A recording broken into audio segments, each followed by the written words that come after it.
like the just tilt it slightly higher. Maybe Like that. Anyway, thanks so much for showing this to us. This is incredible. Thank you. How? Because I know we spoke last year when you did the bell roll. Yeah.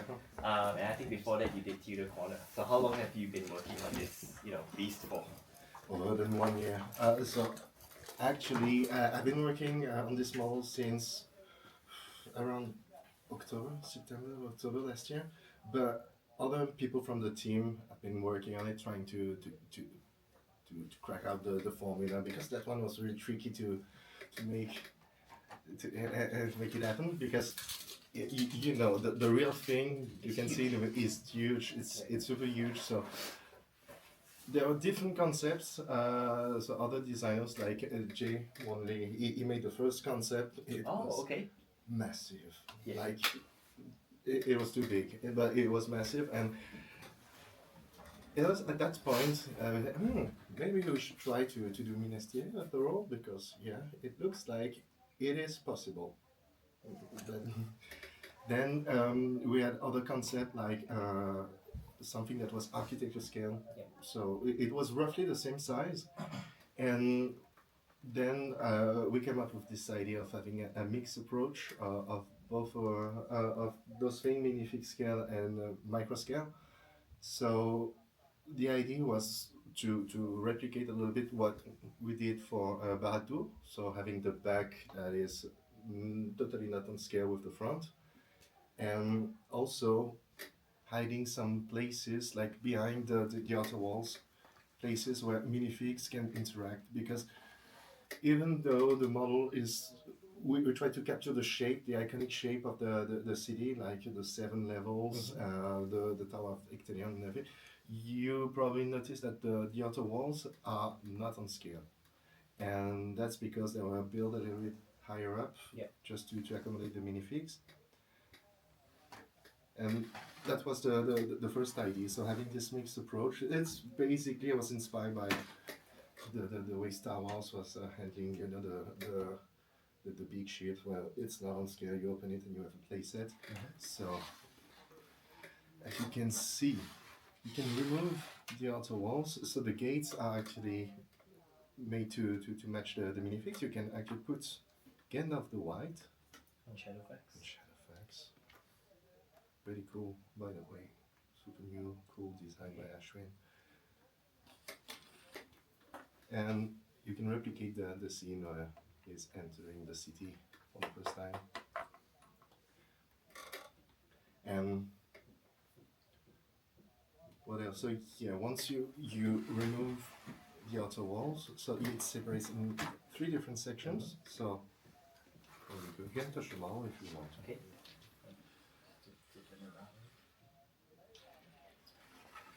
I love that there's a chicken. You can thank. No, because they were chickens. Yeah. You can see it for a split second, but that's why it's there, and you can thank Antitsa because she was the one putting the. Yeah, I know. I was like, it's a weird scene, but you always remember there's a chicken there, because it's like chaos, and then it's like chicken just doing its thing. I think you mentioned it just now, because that was my main question. There are 7 gates, 7 levels. Yeah. Was that a key consideration? Was it hard to do with this? Because in the I think in the movie, it's not exactly clear, like when they go through each level as they, It's very clear actually, because for the movie they build, the bigatures. The big, And so we looked extensively at those references to try to capture and match as accurately as possible all the houses and details, because if you look at some stills from the movie, you can see the towers are roughly at the right place. The architecture of the houses, you can play with the model and see, oh, this is this house from the movie. Oh, okay, they try to replicate that one. And having the 7 levels, it wasn't always so, because the first concept I built after the other ones had only 3 layers. Okay. So it was kind of tricky to make it happen, and at one point we said, oh, sorry. All these chaos. Who's there? Did I break Hello, come on in. Sorry about this. Just a man. that on camera. Sorry, yes. Yeah. Not surprising. Well, I was talking about the layers, yeah, and at one point, there were a couple of designers working on this model. I've named them Antita, her, she designed Val, and Mike Psyche, designed Rivendell. Okay. He was also designing on this model. So it's a big collaborative effort. It's a big model, Yeah. so obviously the more hands, the better. And then we pushed. At one point, we added one level, and then we said, "Oh, we're so close to 7. It's a shame." And then we managed to rearrange the size of the walls and to still to match the 7 levels. And what we try to recreate is some kind of false perspective, because with this model, we had to come up with a lot of solutions just to get it right. So the first thing is that the city is not actually round. That was a consideration from the beginning. It's a little bit flattened, just to accommodate some shelves, and if you want to display it, because otherwise it would have been too huge. Yeah, of a footprint. it is a very odd shape. Yeah. Yeah, and that was tricky to nail, because we wanted everything to look as accurate as possible, but still trying to find clever solutions how to represent it. So, like the rock, you can see the rock is going forward like that. It's also it's nice because it gives more presence to the Very rock. dramatic. Yeah. But it also saves some footprint, because it's already super large, like more than roughly 60 centimeters there, and 60 there, 37 centimeters wide. So, yeah, in the end, we're super happy with how it turned out. Yeah. Can you twirl it around and kind of talk us through the idea of,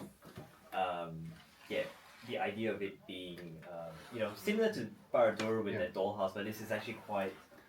The interiors are actually quite big, a lot bigger than I expected. Even more dramatic. Yes. So we had this issue at one point. Oh, okay, this model is super tall and super wide. So unlike the Baradur, where it was super narrow, so you can have it go. Lots of levels. Yeah. Yeah, but it was easier to feel, and you cannot see a lot of interior from Minas Tirith in the movie. And the main thing was the Hall of Kings, so the front room. I said, hey, we have all the space to fill. Would it be nice to have like a gigantic minifig scale depiction of this? Like, yeah, let's make it happen. But then it came with even more problem, because you can see there's a lot of emptiness, and so it's hard to stack brick on nothing. So that was also a challenge, stability-wise, and for the build flow and the building experience.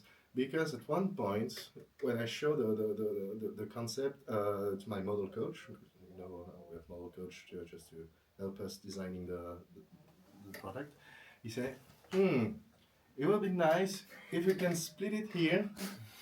Just it will be easier for the instructions and also for the building experience. I said, oh.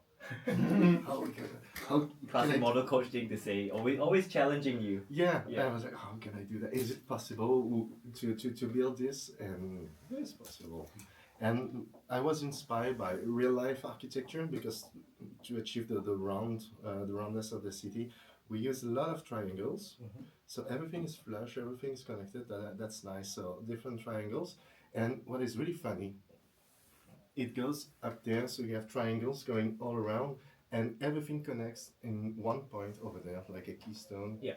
And that's where the tree is, which is, roughly, it's more close like to the chandelier. It's not a chandelier. Not the chandelier. It's a crown ornament. Yeah. Chandelier. And and it worked. I mean, if it works in real life, so yeah, I should work with Lego bricks, and it actually works. So it's super sturdy and strong. Yeah. Just because everything connects at one point. So that's how we managed to achieve this huge space. And talking about rooms in the back, I mentioned briefly during the presentation some hidden rooms, drawers or locker Yeah, this is where Gandalf is where- goes to It is to indeed the library. yeah, to and covers the find dark about secret. learn more about the ring. Yeah, So yeah, Minas Tirith library. and over So on cool. the other side you have And over the other side, you have, as you can see, this is the only minifig scale part that you can see from the exterior. It's the balcony where Gandalf and Pippin are having their talk just before the battle, and it leads to the actual room. And this room is actually a mix of different locations. So it's the room of Gandalf and Pippin, but it's also meant to represent the house of healing. where Faramir is. Yeah, and so that's why the interior is a little bit a mix of different furnitures, bed, and things you can see in those scenes, and of course some tiny secrets. Oh, what's the secret? Something secret. Over there. Oh, of course. Yeah, I was just about to ask Oh, about like I understand because it's quite a graphic scene. Minas Tirith system, you know. Oh yeah. So you can have Gotta a keep nice, a nice fire. Keep warm. Keep Gotta warm. keep warm. Denethor is just feeling very cold. Is that oil? That's good. Is that oil somewhere? No. You have to bring your own oil. What's the purpose? To cook. Denethor likes to eat, so. And there's tomatoes. On the other side, Yes. Oh, of course. Yeah. What do we got there with the palanquin? aren't you with a new deco? Yeah. Wow. A new deco. That is perfect. That was mandatory. I mean, yeah, it also meant to represent the scene where Aragorn is talking to Sauron and taunting him just before the Battle of the Black Gates. So, and also Denethor. Yeah. So this is a very ambitious piece because it is I think you mentioned it was 8,000 plus pieces. Mm-hmm. So that's like on the upper level of even like most Lego sets as well. Yeah. Did you feel a lot of pressure? It was challenging. It was challenging because I started building it, and adding more bricks and more bricks and more bricks. And at one point, I said, "Oh my God, there's a lot of bricks." And honestly, it wasn't planned as that. The goal at first was to make it match Barad-dûr roughly size wise and piece count wise, but it wasn't possible in the end because just to have this city and like this, the footprint is bigger, having all the layers and things like that. Yeah, Barad-dûr, it's now at the top. Here you have to build the rock and everything. So it ended up like that. Yeah, I think because it's such a iconic location, like the ambition was very high from the team. So yeah, I think it looks great. You're totally right. Yeah. And also this tiny. Oh yeah, so you can lift that whole section up. Yeah, you showed us just now. That was very cool. You can place. Ooh, I like those printed. So Yeah, lots of nice decorations. Yes. Sorry, I haven't asked you yet, but we'll talk about the Yeah. minifigs just after this. those white tree tiles, are they printed or are they stickers? Everything Everything is a printed. sticker. Everything- Everything is a print. Everything Everything is is a printed. sticker. Sorry. Everything's a sticker. Everything is printed. All right, we're gonna get it on tape. Yeah. Then everything is printed. That was also an ambition from the team, not having stickers, and we tried to find some like Barad-dûr or even some nice tiny things, touch of humor, ever. But there wasn't any wall left to put stickers on, and it feels like it doesn't need any more stickers on it. So we stick with the deco pieces. And speaking of deco and nice things, let's have a look at the minifigures. Yeah, if you can talk us through the minifigures and I guess the lineup and some of the cool things that you've done. Yeah, as Sorry, Ashwin, I'm just as Ashwin mentioned, we wanted to provide as much as possible with this lineup. Of course, as was mentioned from somebody else in other sets as well, there's always compromise. We have a lot of discussions on what characters to include. I personally am an element designer, so I'm not necessarily dedicated to the decorations, but you had a hand in some of them because there's quite Yes, a exactly. few new interesting elements. exactly. So we work a lot together with graphics. For example, now you're holding Aragorn's That's headpiece beautiful. with crown. In that case, that's an overmold. And then when it comes to the Gondor's soldier, we actually were trying to understand how to create these details on the side of the helmet and trying to understand which is the best way to go. In many references, we could observe that it was more like carved wings, but we wanted to go more for like, okay, how would this helmet be forged if it was made in the Lego world, right? Yeah. And so we were going back and forth, trying to understand, does it make sense to make a deco or do we want to mold it? And we go through a couple of iterations on that. We try to use a bit more of our technologies. I mean, these are still work in progress, but you can already see that some surfaces are polished, some surfaces have a bit more roughness. Yeah. And then all minifigures have decorations, and Argon in particular is fully decorated, also has an armor that is decorated, and you will notice it has a double textile. Another shout out to the textile team, which is also part of element design. Yeah, it was really great. Of course, I want to mention the wig for Argon was made by one of my colleagues. She's called Anne. Yep. Yeah, and that also you will notice how we are trying to make the hairs look like it's a Lego wig.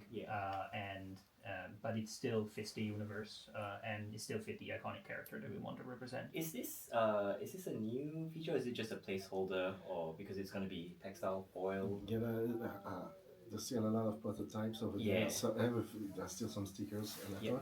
This will be textile. A textile, good. So right now it's a sticker. I know it's not as good as it should be.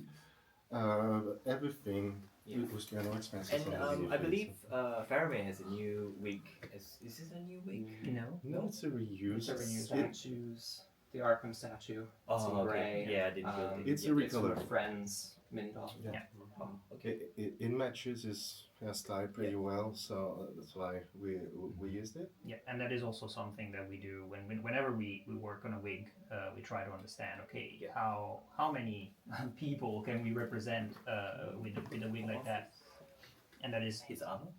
His armor. You Yeah. want me to pop off his armor? Yeah. Okay. May I pop off his armor? We gotta ask for consent. Yes. you may. Yes, you may. Might be stickers. But again, no stickers. No Especially stickers. for Yeah, a yeah, no. minifigure torso. Yeah. Actually, a little bit. Yeah, it's because it's. I just don't want to break it. Yeah. Here we go. Oh wow. Okay. Yeah, I want to see that. And this is going to be a double-sided cape, right? Yeah.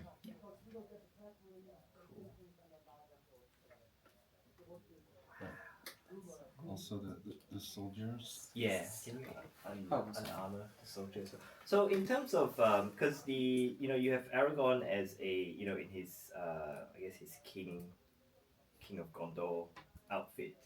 Is there a specific time and place where this Minas Tirith exists, or is it just an amalgamation of different? Mostly an amalgamation of different periods because it doesn't make any sense to have a Sauron minifig in Barad-dûr, but Yes.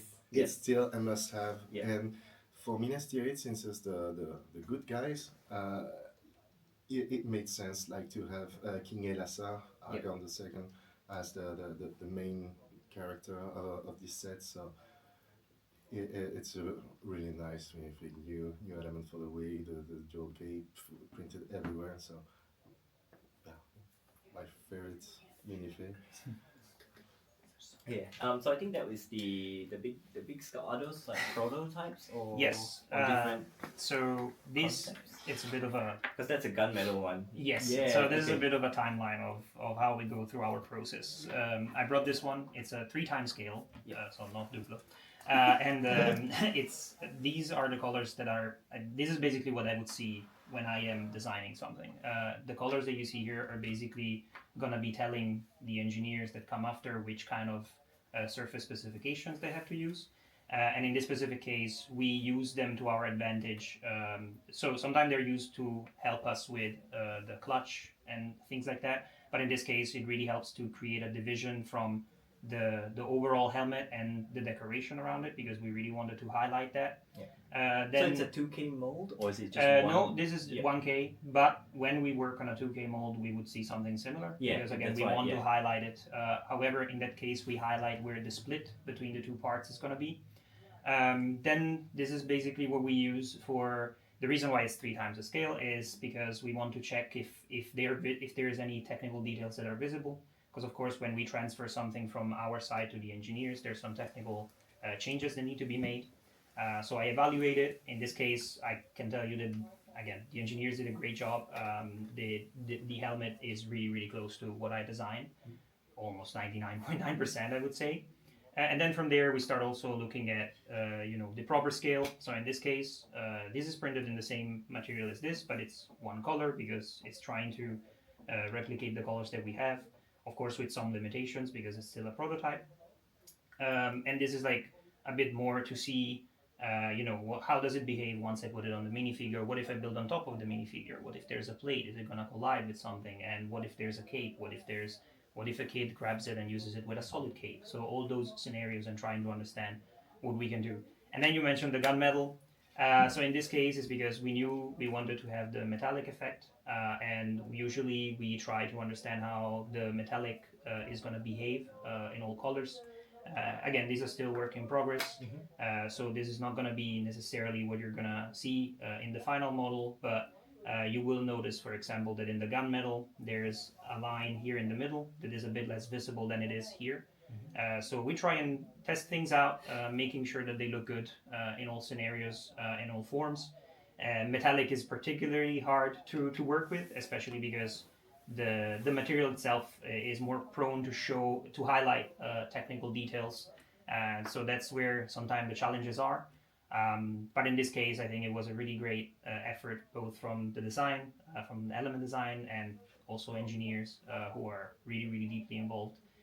And of course, in this case, Francois mentioned model coaches. We also have element coaches. So all that has to do with how is this going to be built? What else is it going to be used for? So yeah, and I wanted to just bring it here just to show a bit of behind the scenes and what the process is. As Francois says, this is one of the many elements that we work throughout the year, and we want to deliver the best possible, and it takes more time than expected at times. Yeah. So, Guys, yeah. guys, ask a question, please. You're here. Matt, I'm just observing. no, Matt, I'm go in for it. awe. Go for I don't it. even know what to say. I have nothing to say. Can I look at the inside of the walls? No comments, no notes. I know. What was the because it's such a big model? What was your biggest challenge with this? Was it stability, weight? Yeah, because 8,000 is it gets to because I imagine it's quite heavy as well. No, Oh, it's actually, not? it's not as heavy as it looks. I shouldn't do that. Look. No. I film it. Oh, No. If I break it, then I'm screwed. Yeah, you can It's like lift it. You can lift it. That's because I'm strong. Yeah. He lifts. Okay. And I forgot to mention, if you want to carry it around, the citadel can be removed. So that's also a thing that's it's nice to take away some weight from the model if you want to carry it around. Yeah. Otherwise, it serves no other purpose.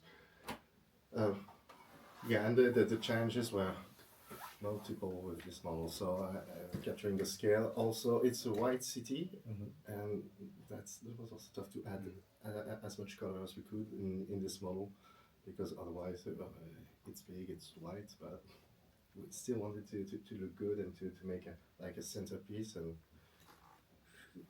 adding as many colors as we could. Also getting something that you would never expect in white, like Yeah. dark saber for the. Yeah.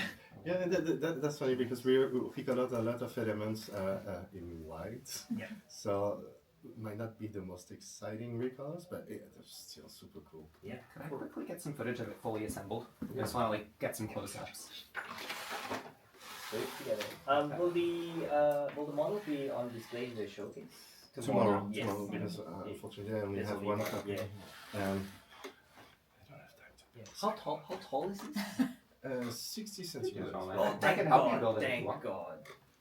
No, I have shelves that are 60 centimeters. My fingers are not working alright. We'll learn later. Cool. That's beautiful.